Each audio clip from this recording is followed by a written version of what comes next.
pas la truie.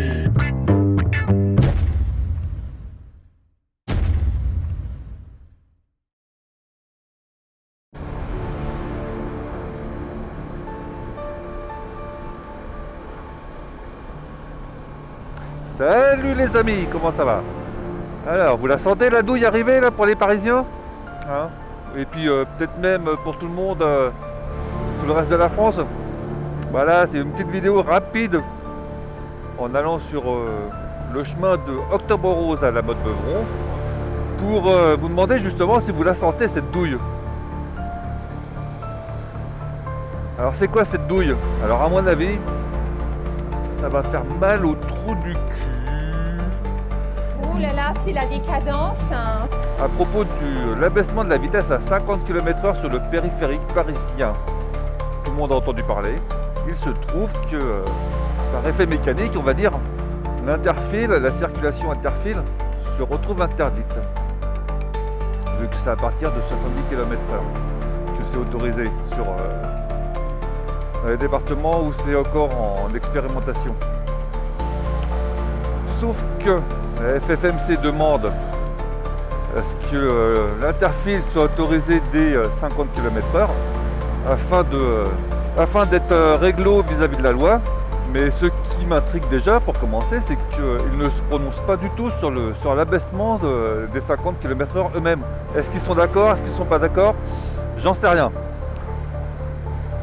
Et la douille qui est en train d'arriver, c'est qu'il y a 3 sénateurs communistes, PCF, qui ont envoyé une petite lettre à je ne sais plus qui, parce que bon, moi je suis pas trop fan de tout ça, quoi, pour dire que eux ils veulent la même chose que la FFMC. Cette fois, ceci n'est pas un énième communiqué de la FFMC rappelant les avantages de la circulation interfile pour la sécurité des motards et la fluidité du trafic, mais un extrait du courrier adressé ce 11 octobre 2024 par 3 sénateurs franciliens, Yann Brossat pour Paris, Fabien Gay pour la Seine-Saint-Denis et Pierre Ouzoulias pour les Hauts-de-Seine, adressent au ministre de l'Intérieur, Bruno Retailleau. Dans l'absolu, c'est très bien, ils sont en raccord avec la FFMC, c'est-à-dire ils demandent la circulation interfile à partir de 50 km/h. Mais est-ce qu'ils s'opposent ou pas à l'abaissement des 50 km/h? Ça, on n'en sait rien. Ils n'en parlent même pas dans leur communiqué, enfin dans leur demande. Et le truc qui m'inquiète, c'est que ce cher David Béliard, vous savez le mec qui voulait interdire les 2 roues motorisées la nuit dans Paris? Rectification après recherche d'informations. Pierre-Yves Bournazel a proposé d'interdire pendant 1 an la circulation des 2 roues motorisées thermiques dans la capitale, entre 22h et 7h du matin, et en contrepartie, de doubler les aides financières pour changer son scooter en vélo ou scooter électrique. Saluant une proposition intéressante, l'adjoint ELV aux mobilités David Béliard l'a cependant rejetée.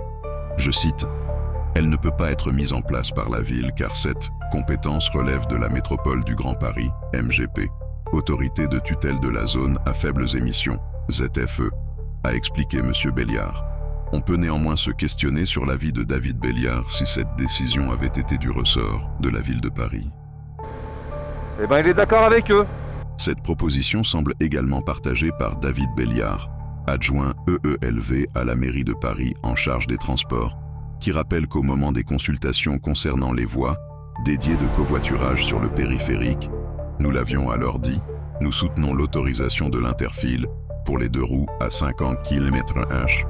Elle ne présente pas plus, ou sinon moins, de danger qu'à 70 km/h. Donc moi ça m'inquiète un petit peu ça. Parce que si lui il est d'accord pour quelque chose, c'est que ça pue du cul. Mais c'est immonde. Donc voilà. À mon avis, il y a une douille qui est en train d'arriver.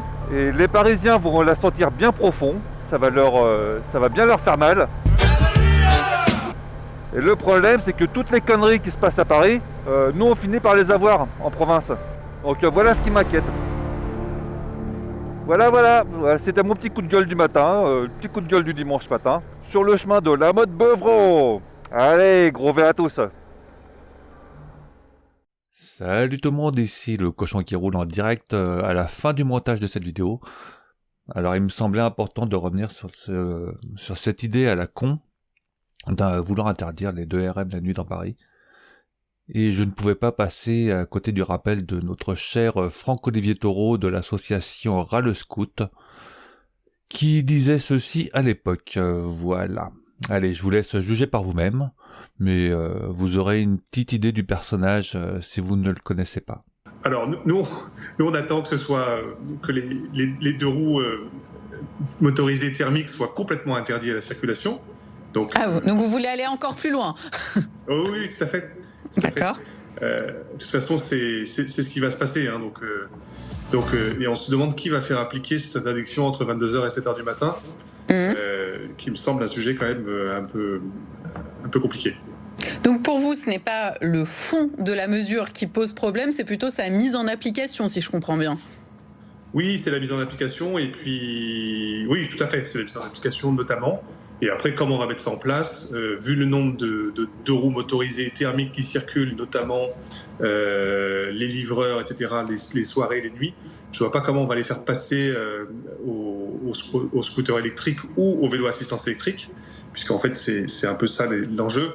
Et en fait avec les aides qui sont proposées, parce que justement je le précise, Pierre-Yves Bournazel, qui est à l'origine de cette proposition un peu choc, propose en échange des primes à la conversion.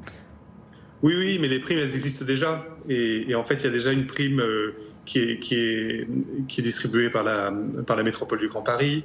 Il y a une prime gouvernementale. En fait, on voit bien que ça suffit pas à faire changer les usages. Donc voilà. Donc pas besoin d'en rajouter. Non, on pense pas qu'il faille nécessairement rajouter les prix, mais en effet. Mais c'est vrai qu'il faut agir aussi sur c'est un fléau pour beaucoup de gens. Oui, parce que justement votre discours m'étonne, parce qu'avec votre raisonnement, on a l'impression, finalement, on croise les bras et on regarde les scooters faire du bruit, parce que c'est un vrai problème quand même, les nuisances sonores. On parle de roues thermiques homologuées, je parle pas de ceux qui ont fait débrider leur pot d'échappement, qui réveillent 352 personnes sur leur passage. C'est énorme. C'est même plus que ça, oui, c'est même plus que ça, c'est énorme. Un motard qui circule avec un pot non homologué sur le périphérique. La madame te parle des Scoobits avec un pot non homologué. Il réveille des milliers de personnes. Non, en fait, oui, donc la nuit, mais le jour aussi, c'est un sujet. Donc pourquoi les interdire que la nuit? C'est ça, en fait, la grande question. Voilà. Nous, on préférait effectivement une interdiction du 2 roues motorisé thermique nuit et jour, et ce qui aurait le mérite de régler cette problématique, et qui permettrait aussi peut-être de ne pas avoir à contrôler la nuit pour voir s'il y avait une circulation des 2 roues motorisées thermiques. Il faut arrêter de dire de la merde.